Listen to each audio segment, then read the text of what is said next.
So it's a little different than some of my other content, but I started a homeschool journey this year with my kids.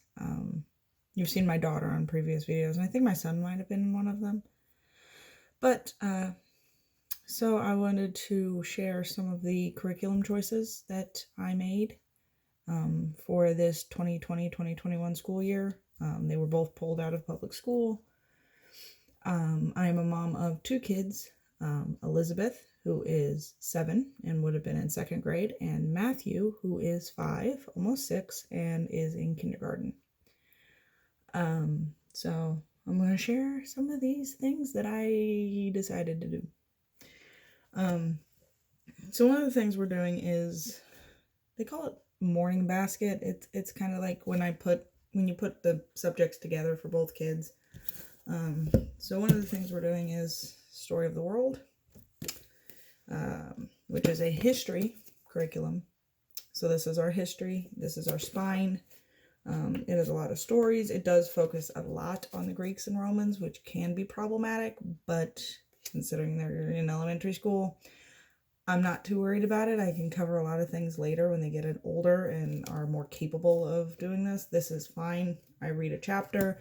They do the coloring pages, which are in this book, activity book for it. It has, some coloring pages, word search, and map work, as well as a ton of activities that go along with the chapters and whatnot. That pretty good. We haven't done a single activity yet, and I think we're on chapter 8 or 9, but they're there if we ever wanted to. One of the other books I picked up, one of the other morning basket things is science, and currently we are doing a human body unit as our thing, so they get a better understanding of how their bodies work and all that. And with that, I got on a site called Teachers Pay Teachers, tpt.com, and I bought this little activity worksheets. This is for my 2nd grader, so label the different parts of the body and then answer the questions, just for a little, see how much they remember, how much the comprehension going along with that. And in this folder is also the maps. This is her history and science folder, so it's the maps and pictures she's colored. My son has one too, but Greek gods, Egyptian gods. We haven't gotten to the Greeks yet. I'm just kind of everywhere today. And the other thing is, currently our read aloud is The Hobbit. This was my son's choice, as he saw the Hobbit movie, part of it, and he loved it. So he asked if it was a book, and it is. And so we're with Bjorn.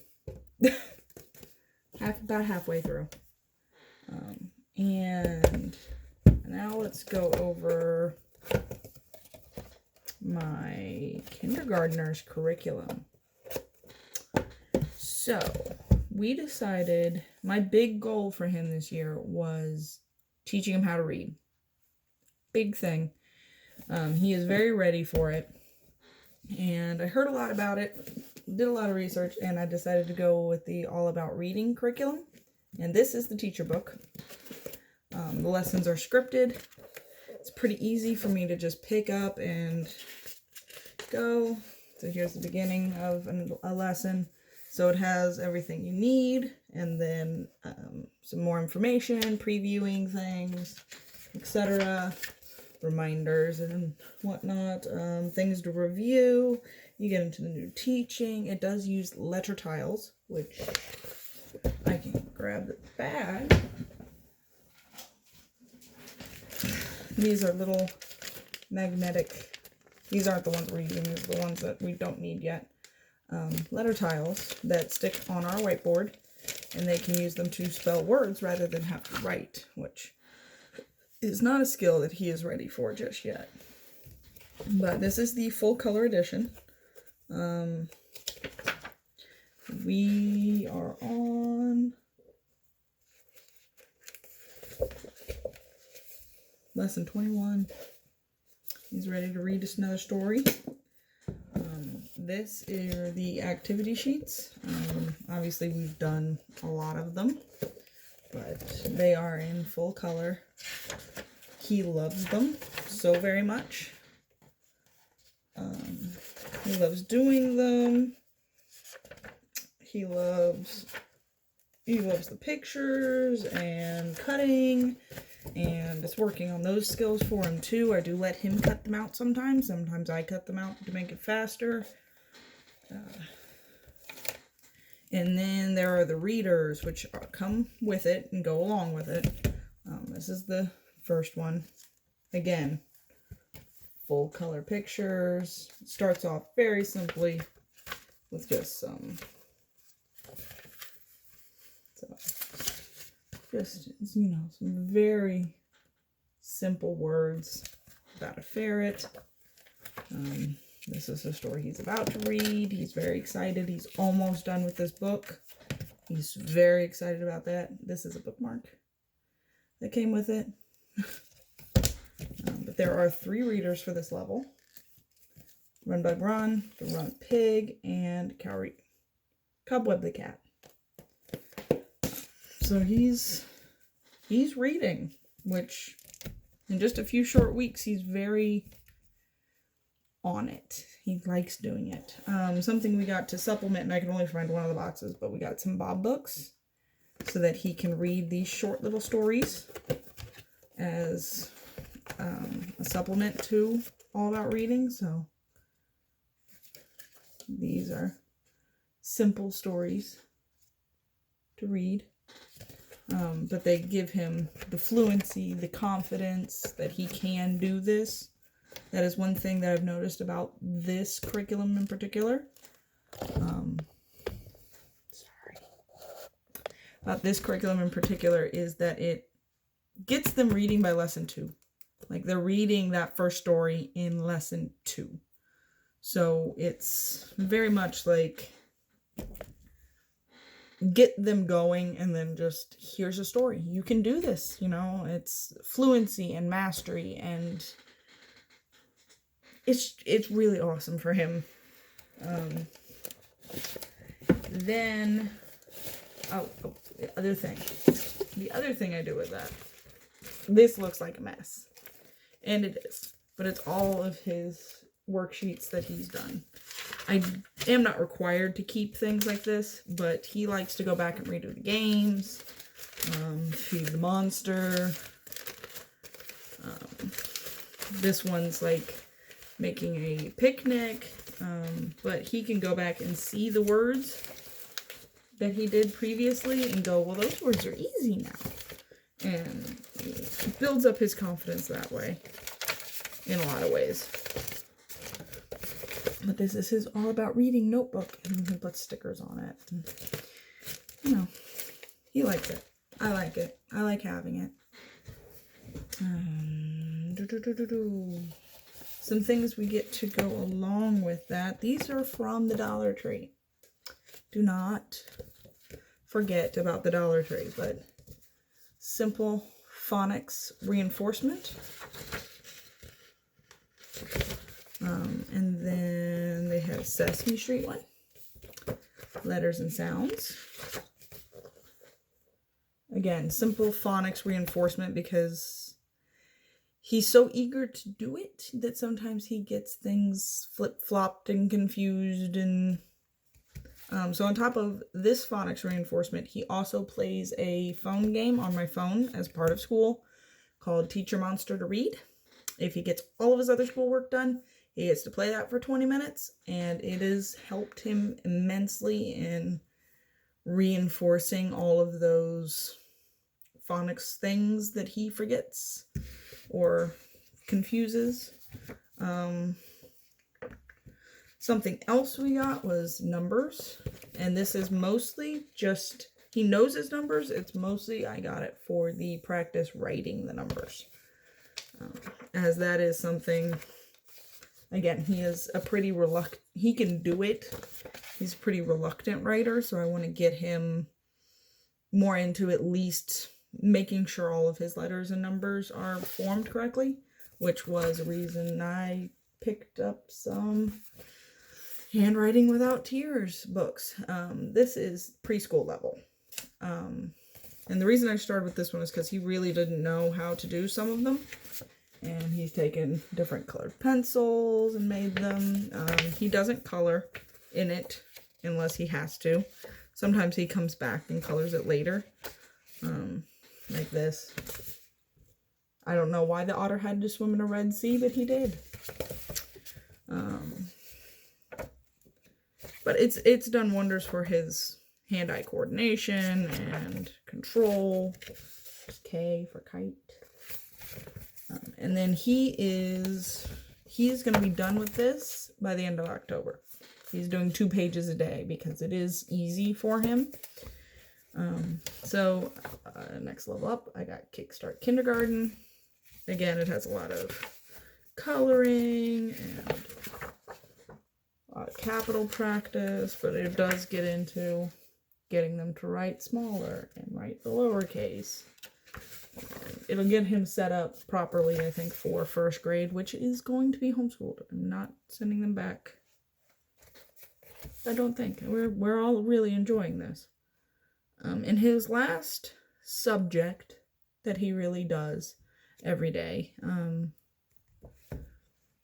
because like the history and the science we do once a week each, and then I do read alouds, and we do a 4-day week. And then he does his reading, his handwriting, and his math every day. And that is really all I'm requiring of him to do. He has a United States puzzle he can do. He has games he can do. He has coloring and art projects he can do. Generally speaking, what he wants to do is go watch TV or go play in his room or play with his cars, or he doesn't really want to do more. So as long as he gets those basic things done, I'm good. I'm good.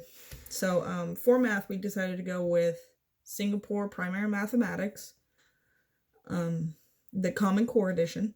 And I know there's a lot of fight back in homeschooling by a lot of moms about Common Core, and I don't get it, really. I get Common Core. I understand it. A lot of it are things, I won't get into that, but this is how my kids think. Like, this is how they approach math. This is how they reasoned things out before. So we are continuing with it. So this is Early Bird Kindergarten Mathematics. This is textbook B and work activity book B. He was way beyond activity book A, being with his big sister and wanting to count and wanting to add like she was, and he understands more. But let's see, it has some fun things for him to do, but like some of it is just circling and writing his numbers and understanding, how to make a number bigger than 10, bigger than the amount of fingers you have. The activity book has some like gluing activities and cutting, and he cut some of that out and glued it. It has like a card game to play, lots of counting things. These are all things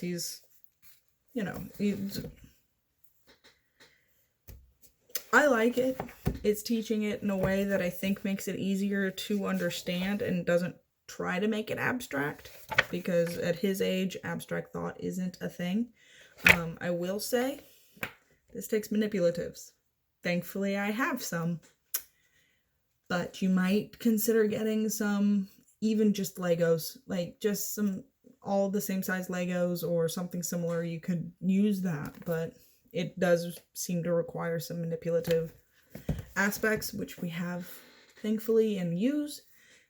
Thank God for his preschool teacher. She was amazing. She got she had extra stuff and she gave it out to all of her preschool kids to help them, and just, she's amazing. I love that woman. That's why he went there. So that is my son. Yeah. So my daughter, we've tried Bookshark twice. She's in 2nd grade. When I took their test and we only did Bookshark for language arts. But when I took their placement test, she tested at level 4, which I thought was extremely high. I didn't think that was right, but I ordered it anyway. She hated the book selection. The books were above her level, slightly. She could read them, but she struggled a lot. And it was making reading frustrating and not enjoyable and blah, blah, blah, right? So I ordered Bookshark level 3. The books are better. I didn't like the teaching in this one. Bookshark level 4, I understood the teaching, I understood where it was coming from, blah, blah, blah. Level 3, no. Nope. Couldn't do the teaching for the language arts. So I have it.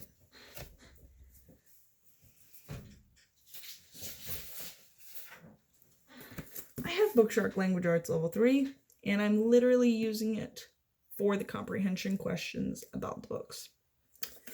It's not a bad program. It has your spelling, it has your grammar, it has writing. It's just, it's a lot. And while waiting for this to come, I did a lot of research on some other things, because what if this doesn't work? What if this doesn't work? What if that doesn't work? Well, this didn't work. I'm keeping it at least until the end of the school year. I might try to get rid of it next year, or I might keep it and keep the books and do the books with my son when he finally gets up to that level. I'm not sure, but that language arts curriculum kind of flopped. The books are awesome. My daughter's on the first one right now, The Secret Valley. The readers are awesome. She loves them. They're really good for her.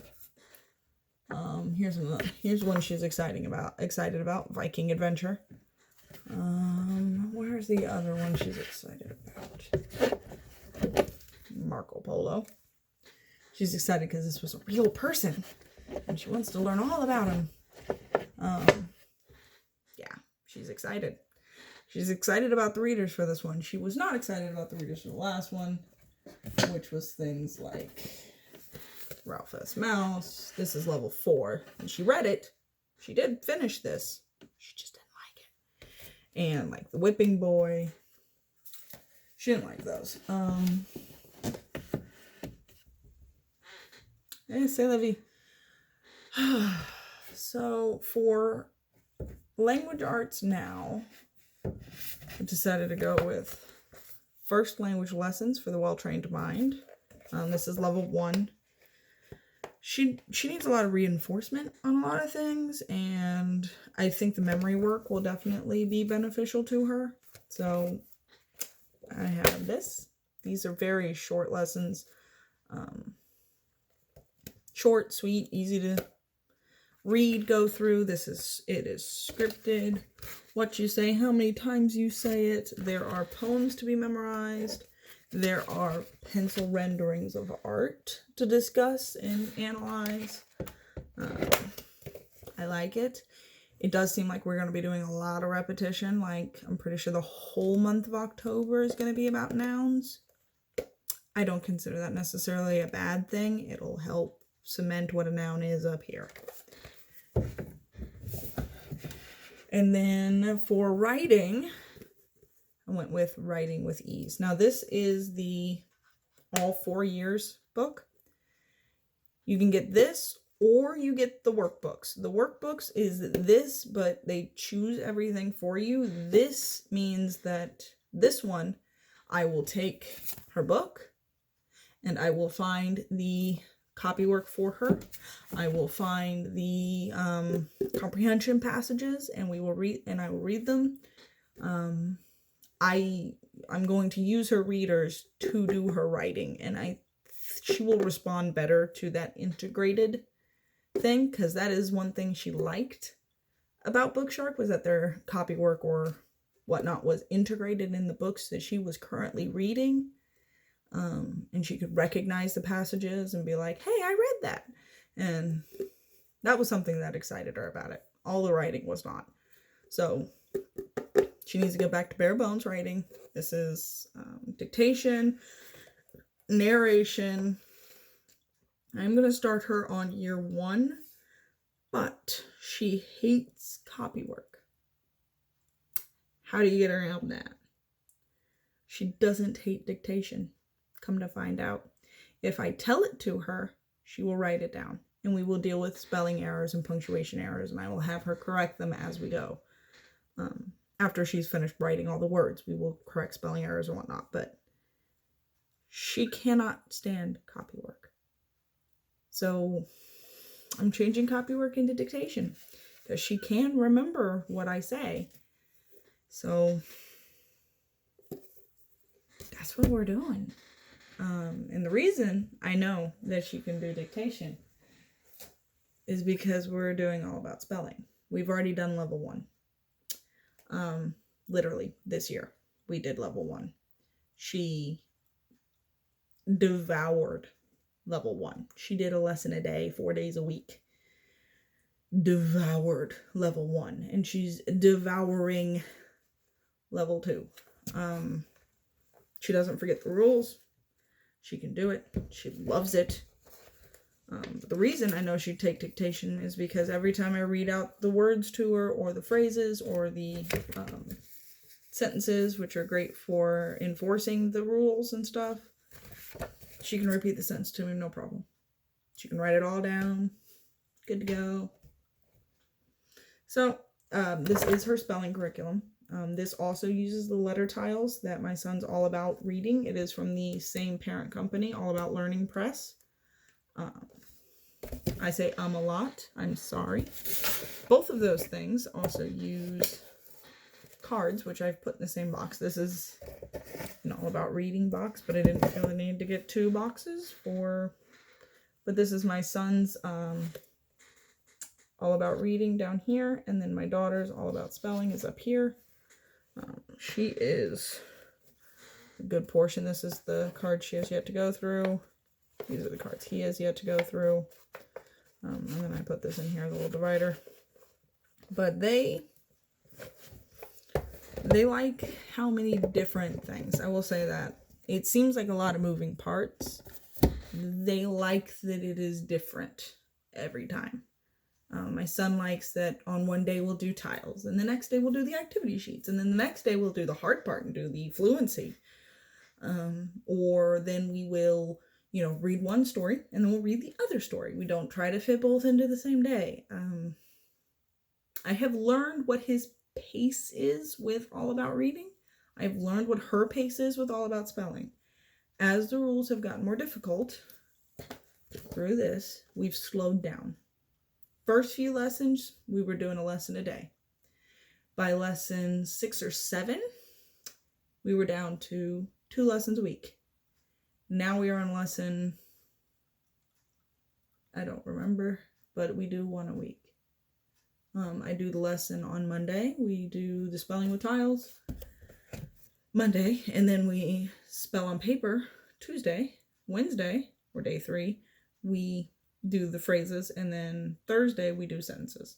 I do not pick how many she does. She does. With dice. There's only 6 in each group. So she will grab a dice and roll it, and that is how many she does. She does not argue with the dice, though she calls it bad. She calls her dice bad quite a bit. But when they roll numbers above 3. And then she has the dice and a dice. I play D&D. We have a lot of D6s around, and she likes playing with them. So they're also good for dice games. And then I think that's not it. Because we did get this from Bookshark. They don't make these, but they do sell them. Wordly Wise. And this is her vocabulary curriculum. So, and it's right about her level, but I don't make her rewrite the whole sentence. I just have her fill the word in. Because again, she's a bit reluctant. That is me writing. I was just asking her the questions because sometimes it's not worth fighting over who writes what. As long as she is the one giving me the answer, I consider it learned. But yeah, this is her vocabulary. They're kind of random. I do say a lot. But like,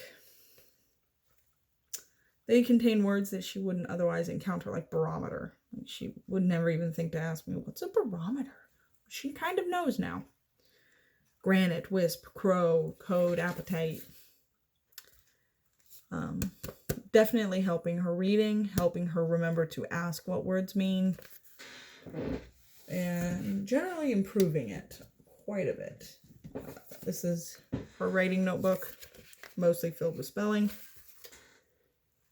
but mostly filled with spelling. Again, she did do some other forms of writing in here. That's the very beginning of the year. But then, while talking about writing, here's her handwriting curriculum, Printing Power. She will be in Kickstart to Cursive soon, but it has some more fun things. She does color the pictures sometimes, as you see here. She does color the pictures. It's helping her a lot with her reversals. Reversing her letters and numbers and stuff. It's helping quite a bit. And then math for her is gonna look like a lot. It's gonna look like I'm crazy for making her do this much math. First off, her spine, primary mathematics 1B. This is where she tested at, so this is where we're starting. She's doing great at it. She's learning quite a bit. She's in multiplication now, which was something she was terrified of. But it is full color. Lots of examples that it has them answer from. It is a consumable curriculum. Write in it, circle it, draw in it, etc. So she does that. And then her workbook, these workbooks are black and white. They are, not as pretty, but they do have, like on this page, she got to draw the fish, she got to draw flowers, she got to draw a tree, apples, which was fun for her. Answering questions. And then to go with these, when she finishes units, I do give her tests. This is the only test she gets, and this is mostly for me to understand how well she understands. It's not a big deal. She took the first test. She got 90-some% on both of them. Not a big deal. I just give her the test, set a timer, and leave her be for the amount of time it says to give her. If she were to do poorly, all that's going to happen is we're going to go back over some problems. We're going to figure out what exactly was the confusion and address that before we move on in the textbooks. Like, there's a cumulative test in here that I don't plan on doing necessarily. I might do those when we're done with this. Do the cumulative test in the middle and the end of the year test. And do the cumulative test in the middle as like a worksheet. I mean, I don't really plan on testing her all that much, but she did great when she did the tests. So I think she'd be fine doing them again, but I might just give it to her as worksheets to do that day and just give her as much time as she needs to do them. I schedule nothing else math-wise on that day. That is the main part of the curriculum. Then we have the supplements. She's only ever required to do 1 page of this a day. she doesn't hate it, but they do get challenging. Now this starts at 1A. So this is the second half of the curriculum. Second half of the first year, 1B. This is just 1. So this would cover the entire year. She's a few pages in. Don't make her do very much. But like, yeah, we're here. It has examples of problems that have been worked, and then it asks them to work them. So like, as far as her problems go, that first day she has this one to do. The next time, just this one problem. And then the next day, she'll be given, you know, this page. And then the next day will be this page. But that's it. And it's more to help her think outside the box and improve those critical thinking skills, actually analyze what you're reading and really understand what it's trying to ask of you. She does ask questions, saying, I think this is addition, Mommy. Is this addition? Yes or no? I'll read it. The other thing is extra practice. Again, this is for the entirety of the first level of Singapore math. And this is helping her with those basic facts. Like, what? She drew stars all over the place. She learned how to draw stars last week, but like, this is her next lesson in here. And literally, she finds the answer and then links it directly to the answer. She doesn't have to write it. She's just like, what is 10 minus 3? What is 8 minus 5? What is 1 minus 1? And then she will draw a line and connect it to the correct answer. And it's just helping her with her math facts, helping her get faster at doing things, etc. And it also contains like lesson sections. So she can go back over a lesson. Eventually she'll end up, you know, where we are in multiplication. But she's nowhere near there yet. So like Unit 10 is graphs. Unit 11 is where we started. And she is 60 pages away, basically, from where we started.